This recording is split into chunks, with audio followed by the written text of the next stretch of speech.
Welcome to the Leeds Business Insights podcast, featuring expert analysis to help you stand out from the herd. My name is Amanda Kramer. We are thrilled to be discussing consumer behavior and the pursuit of meaning in the marketplace with Lawrence Williams, Associate Professor of Marketing at Leeds. Welcome to Leeds Business Insights, Lawrence, and thank you so much for being here today. Thank you for having me. So excited. We're excited for our conversation too. And let's start here. Your research centers around the pursuit of meaning in the marketplace. When people have a goal of attaining meaning through consumption, how do they define meaning? It's a great question. We struggle sometimes because what's meaningful to one person may not be meaningful to the next person. So everyone has their own definition for what matters to them. There are some good clues from psychology literature and also from our research that people, they seem to gravitate around a few things when they're thinking about meaning. So one of those things is that they think about like how purposeful their experiences are, their choices are. They care about the goals that they hold dear to them, and they want to feel that their life has some like greater purpose beyond trying to get like everyday things done in the here and now, some long-term purpose, some big arc to their life.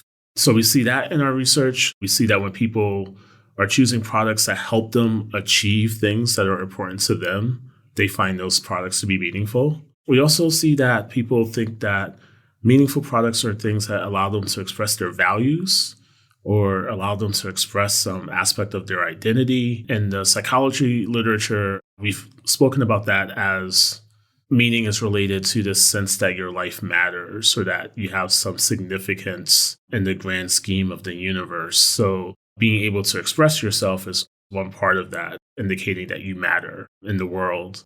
And then people use products to connect with other people. And that sense of connection is such a powerful motivator, is such a key aspect to being a person. And it helps us build this sense that we have some coherent understanding of how the world works and who we are and how we like fit into some social network. Mm-hmm. Absolutely. It's really interesting to think about those different categories, and they may be resonating with our listeners as they think about, oh, that's why I buy that product.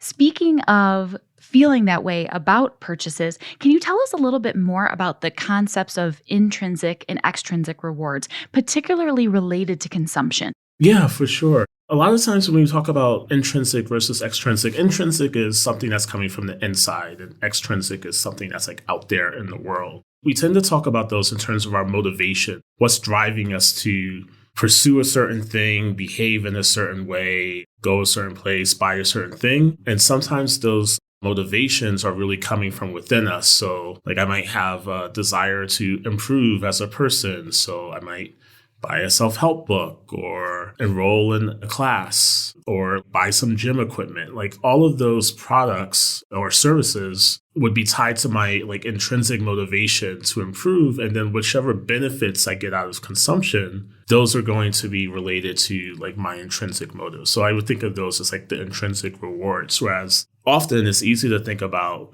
our consumption experiences as things that are tied to extrinsic motivation out there in the world, wanting to have fun, have experiences.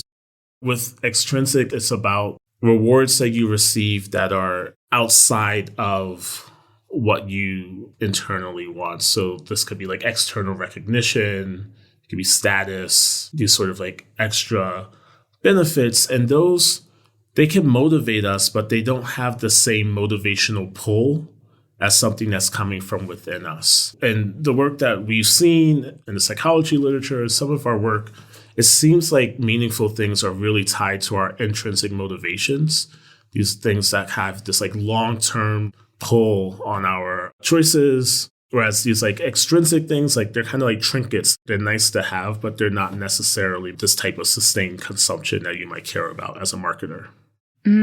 Sustained consumption. That is a key word there. And let's dive into that a little bit. Lawrence, can you give us a couple of examples of the ways that products and services add to the sense that we live a meaningful, or I think what you call capital M life, and perhaps how this might lead to sustained purchases? Yeah, it's really interesting. So we often think about our purchases like adding to the pleasure that we feel in life. That's really easy for us to do. Or we think about our purchases being useful, helping us meet low level concerns, these everyday needs, like I'm hungry, so therefore I buy food. But the meaningful purchases, those are a little bit less transparent, but I think they're more important to us. So I'm just like going back to this idea of purpose, like products that we buy to help us accomplish like meaningful life goals. Some of those products are, like tangible. The gym equipment example would be one, but then like other things, just like a college education, like that's obviously like a very involved and complicated service that people make a tremendous financial investment with the idea that this is going to help them accomplish meaningful goals later in life. And those might be tied to being a valued member of society or getting the job that they want, like having the credentials that they need. So those types of things, like those are really life-defining experiences. And we approach the marketplace in order to accomplish those goals. On the connection side, I think of services like Spotify, the ability to see what other people are listening to and then to share what you care about is becoming such an important part of the connective tissue of society. Like so many people are able to express who they are and then also connect with like-minded others based on their musical tastes. And this streaming music service facilitates that a ton. One of the things that I was reading about is that Spotify is like becoming like integrated into like dating apps so that people are able to use their musical tastes, their like favorite artists or their playlists in their efforts to connect with people on a real deep and personal level. And obviously those types of connections can be like some of the most important and meaningful connections that people develop over the course of their life. Absolutely. And Lawrence, this connectivity is making me think about whether this was happening pre-COVID or not. I think about how Peloton exploded during COVID, in part because of the sense of riding along with someone else, or you hop on and you see that your friend has already been on that ride before. Was this happening pre-COVID? And do you see this continuing to happen as we move forward?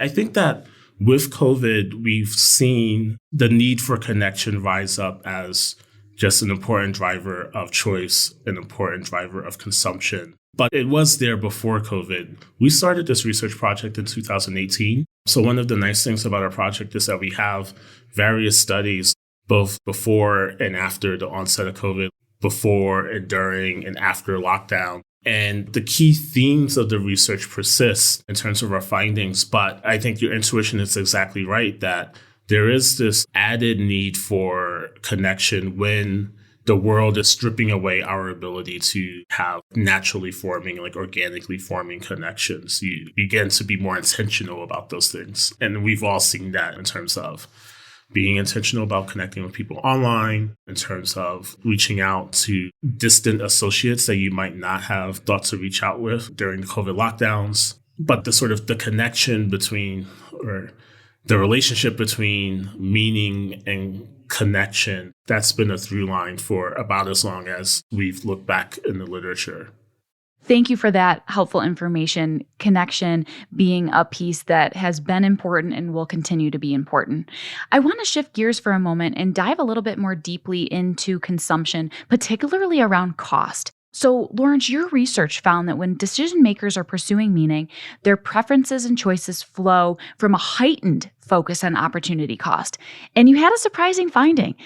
When people spent any time thinking about meaning, they were more likely to choose less expensive items. So tell us, how do consumers think about their spending as they consider meaningful purchases and purpose-driven products? We were surprised by that initially when we started this project. As you might imagine, you think, well, meaningful things are important. Like you mentioned, it's like capital M meaning, like having a sense that your life is meaningful across countries, across people. It seems to be a really important driver of our choices. So going into this project, we realized, well, we don't know, like, what are people willing to give up in order to get meaning? We kind of take for granted that they want it, but in the marketplace, like, you get to be really precise with how much you want things because you have to determine how much you're willing to pay for them. So that finding that when it came to meaningful experiences, when it came to meaningful pursuits, that people were willing to pay less was very interesting, but it gave us some insight into what they're thinking about. And for us, we think that when people are thinking about pursuing meaning, you have an array of free things that come to mind. So like things that to you feel like they don't cost you any money. That could be spending time with your family or friends, going to religious services, or like communing with some higher power outside of yourself, meditating, being in nature. Like these are all things that people spontaneously reflect like, oh, this is a meaningful experience, but also it doesn't cost anything. So when you have that set of experiences in the background, when you're thinking about making your purchase, it just kind of deflates the like price that you're willing to pay for anything, because you know that, well, there are multiple routes to meaning. Some of those don't cost anything. Some of those I might have to pay for. But if I'm thinking about both together, I'm going to gravitate towards the less expensive things. There's not like a should with our research. So it's not the case that like people who are pursuing meaning like should necessarily be spending more. I think in some cases it might help them. In other cases, maybe not. And I definitely don't think that like if you're pursuing meaning and you're gravitating towards something that's less expensive, that you should feel bad about that in any way. Like I think that it's totally reasonable. So I just wanted to like just make sure that there wasn't any sort of kind of like pejorative, which of these is the right thing to be doing, because we talked about the finding being surprising, but I don't think it's wrong by any stretch of the imagination. That's so interesting. And I think that's a really important frame there, is that a consumer is comparing what they can buy with their money versus what they can get for free. And I think those were some great examples that you gave there. And the context of that is the comparison that's taking place. So you found that one reason consumers pursuing meaning prefer less expensive products because they're focused on these alternative uses for their money. Now, you have an interesting case study to share with us. Tell us the story of the failed Danone socially responsible product and what other companies can learn from this, because this is really interesting. Yeah, we were super excited to have some conversations with the CEO of Danone in Portugal. They had this really interesting brand launch that went wrong for them. So there was this yogurt brand called Juntos. I believe, I don't speak Portuguese, but I think that that's how it's pronounced. But it means together. And the idea was that people would buy this yogurt and then the company would give yogurt to like families in need. So it's like a Tom Shoes model or like Warby Parker model. There's a socially responsible action that results from the consumer's purchase. And they had information. They understood that this is something that consumers valued, that they thought that being socially responsible was important for these customers. They went through the process of developing this brand, developing this product, launched the product, and it was a spectacular failure for them. And they pulled it off the shelves like less than a year later. They just weren't getting any uptake on it. And one of the key things that the CEO thought was that, well, they didn't think through, like, well, what are people willing to pay for this product? So you imagine, like, if you have this, like, buy one, we'll give one away, like, system, like, it's going to be a little bit more expensive than your most standard version of a Danone yogurt product. And that premium was a price that people were not willing to pay. And for us and for the CEO, when he learned of our research, the idea was like, oh, it's very important to recognize that when people are thinking about the meaningful thing, like that doesn't necessarily translate into a higher willingness to pay.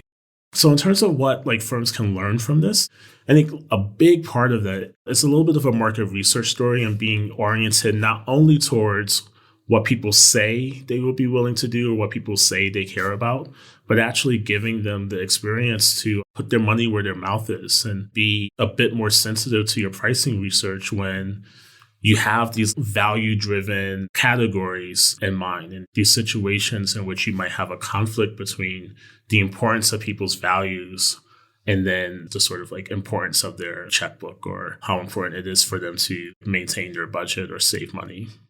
Absolutely. And I'm so glad you shared that information because there's this clear tension between what people say they want and what they're actually willing to pay for it.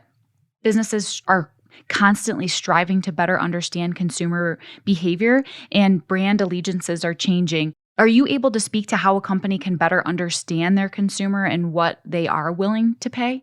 I have a few ideas, like they're a little bit far afield from this research. For me, this is a little bit more connected to my teaching. I teach a class, Market Intelligence, and in that class, we train MBA students to be better consumers of market research. So the idea is that you'll probably will be in a position where You might contract with a market research supplier, and you want to have enough knowledge about the market research process in order to get useful information from those suppliers. And thinking about this question, it's a really classic question for research that people don't always tell you what they want, and they don't always know enough about what they want to tell you what they want.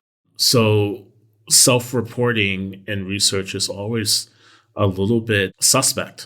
And we have to take special care to figure out what is the real insight from this research process? It's going to be more than what people say. So in this example or examples tied to the meaning work, people can tell you what they value. They can tell you how important connection is or how important it is to feel that products and experiences match their values, but those words may not count for much. So what I would say is that you want to observe people, look at their behavior and use their past behavior as a guide to their future behavior. I don't know anything about the actual research that went into the known experience. I don't want to talk disparagingly about that at all, because I have to imagine that they've done a spectacular job with their research. And it's just, sometimes the chips fall in a different way. So this is not to disparage them, but for any firm that's trying to understand what their customers will do, you have to put them in a situation, give them an opportunity to do that thing. So I would say behavior first,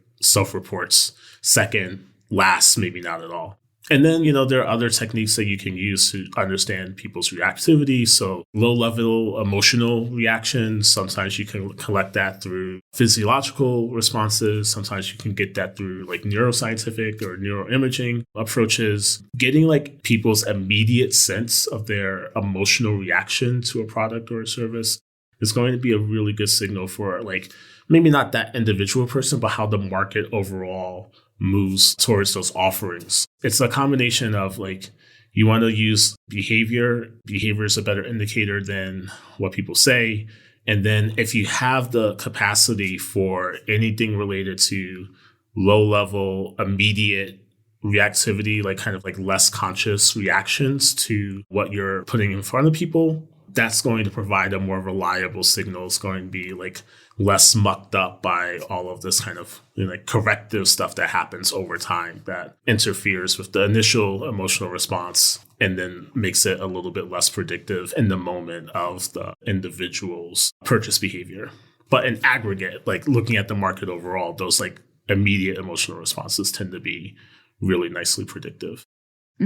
That's really interesting information. And I'm really glad we asked that question, Lawrence. A follow-up question I thought of, and I don't know if this is in your area of expertise, but when consumers are thinking about purchasing a product that they consider meaningful, is it typically a purchase where they see it and they've got to have it and they purchase it? Or is it something that they're thinking about and then perhaps will come back and purchase in terms of the consumer behavior component? Yeah, that's a really good question. That an excellent research-minded question is something that I don't know the answer to, and I wish that I did. And I'm going to talk to a student about this exact question to see what we can find out.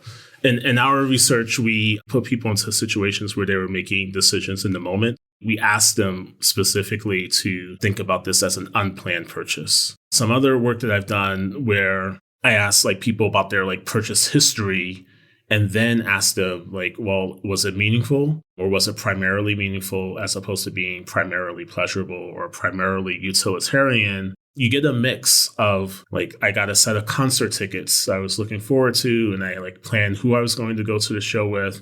And it's very intentional and deliberate and planned over time. But you also have these kind of spontaneous, I was on vacation and I walked past this restaurant and I decided to go in, and it was an incredibly meaningful time for me and my family, or whatever the case may be. So I do think that there's something to this idea of how much are you thinking about it in advance?